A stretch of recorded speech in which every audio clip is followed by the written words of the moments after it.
وہ دن میرے لیے ہر لحاظ سے اہم تھا کیونکہ اس دن میری سالگرہ تھی اور اتفاق سے اسی دن انٹرویو کے لیے کال کی گئی۔ اس لیے میں اس بھیانک خواب کو بھول بھال کر انٹرویو کے لیے تیار ہونے لگی۔ ناشتہ کر کے گھر سے نکلتے نکلتے میں نے 9 ادھر ہی بجا دیے۔ جب ریسٹ واچ پر ٹائم دیکھا تو بھاگ کھڑی ہوئی۔ گل مہر کمپنی پہنچتے پہنچتے میں نے 11 بجا دیے۔ ٹائم کی پابندی نہ کرنے کی وجہ سے میں ڈر رہی تھی۔ فرسٹ امپریشن ہی نیگیٹو پڑ گیا تھا۔ ٹائم کی پابندی جاب کے لیے لازم و ملزوم ہوتی ہے۔ میرے دل میں نوکری کی امید تقریباً دم توڑ گئی۔ پھر بھی نہ جانے کیوں میں پوری طرح نا امید ہونے کے باوجود کمپنی کے ویٹنگ روم میں بیٹھی بے چینی سے ویٹ کر رہی تھی۔ خدا خدا کر کے مجھے طلب کیا گیا۔ میں دل میں دعائیں مانگتی ہوئی پوری طرح کنفیوز ہوتی ہوئی آفس میں داخل ہوئی۔ میں نے جب آفس میں قدم رکھا تو شاندار آفس دیکھ کر میں پریشر میں آ گئی۔ ٹیبل کی دوسری جانب جو بندہ بیٹھا تھا اس کا رخ دیوار کی طرف تھا۔ میں ڈری سہی آگے بڑھی۔ ایکسکیوز می سر۔ کرسی پر بیٹھا ہوا شخص گھوما۔ جیسے ہی وہ گھوما تو ساتھ ہی میرا دماغ بھی گھوم گیا۔ میں حیرت سے آنکھیں پھاڑے ٹکر ٹکر اسے دیکھنے لگی۔ اسے مجھے بیٹھنے کا اشارہ کیا تو میں بیٹھ گئی۔ میں کب سے تمہارا انتظار کر رہا تھا۔ میں خاموشی سے بیٹھی رہی۔ میرا نام زرغام ہے، اس نے تعارف کروایا تو میرے سر پر دھڑا دھڑ بم پھوٹنے لگے۔ مجھ سے کچھ بولا ہی نہ گیا۔ سمجھ میں کچھ نہیں آ رہا تھا کہ یہ کیا ماجرا ہے۔ میں خواب دیکھ رہی ہوں یا حقیقت۔ یہ تمہارا اپوائنٹمنٹ لیٹر، تم کل سے جاب جوائن کر رہی ہو۔ سیلری اور دیگر ضروری تفصیلات تمہیں بتا دی جائیں گی۔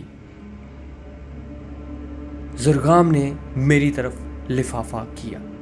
میں نے لفافہ تھام لیا۔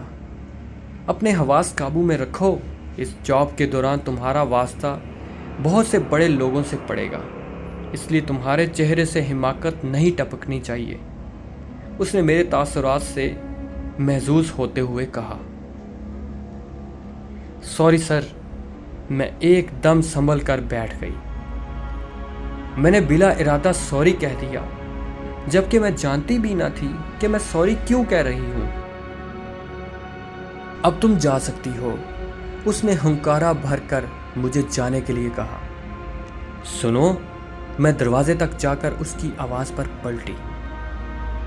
تمہیں رات کے وقت کام پر آنا ہوگا، دن کے وقت یہ کمپنی بند رہتی ہے۔ میں اس کی بات پر الجھتی ہوئی گھر چلی آئی۔ گھر میں جشن کا سماں تھا۔ اماں ابا نے پارٹی کا پورا انتظام کر رکھا تھا۔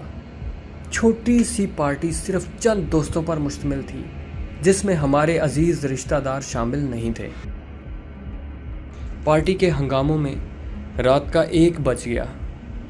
بڑوں کی محفل جم گئی۔ اماں نے چائے کافی کی ڈیوٹی سنبھال لی۔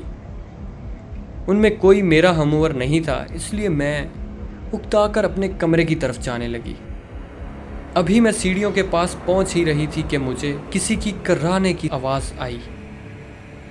وہ انتہائی درد بھری آواز تھی، جسے سن کر میرے بڑھتے ہوئے قدم رکنے لگے۔ میں نے ارد گرد ٹٹولتی نگاہ دوڑائی۔ آواز تو مسلسل آ رہی تھی۔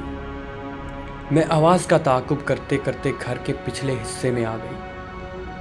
وہاں جو میری آنکھوں نے دیکھا، اسے دیکھ کر مجھے حیرت کا شدید جھٹکا لگا۔ گھر کے اندر سے بڑوں کے کہکوں کی آوازیں یہاں تک آ رہی تھی۔ میں نے بار بار آنکھوں کو مل کر دیکھا۔ یہ حقیقت تھی۔ میں اس کو جاگتی آنکھوں سے دیکھ رہی تھی۔ میں ابھی سوچ رہی تھی کہ میرے ساتھ کیا ہو رہا ہے۔ کراہ پھر سے ابھری تو میں چونک کر اپنے خیالوں سے باہر آئی۔ صورتحال جو بھی تھی، مجھے فی الوقت اس کی مدد کرنی تھی۔ میں نے اسے گود میں اٹھا لیا۔ اسے گود میں اٹھاتے ہی میرے ہاتھ پر چپچپاہٹ محسوس ہوئی۔ میں نے اپنا ایک ہاتھ آنکھوں کے سامنے کیا تو وہ خون میں لتھڑا ہوا تھا، یعنی کہ وہ زخمی تھی۔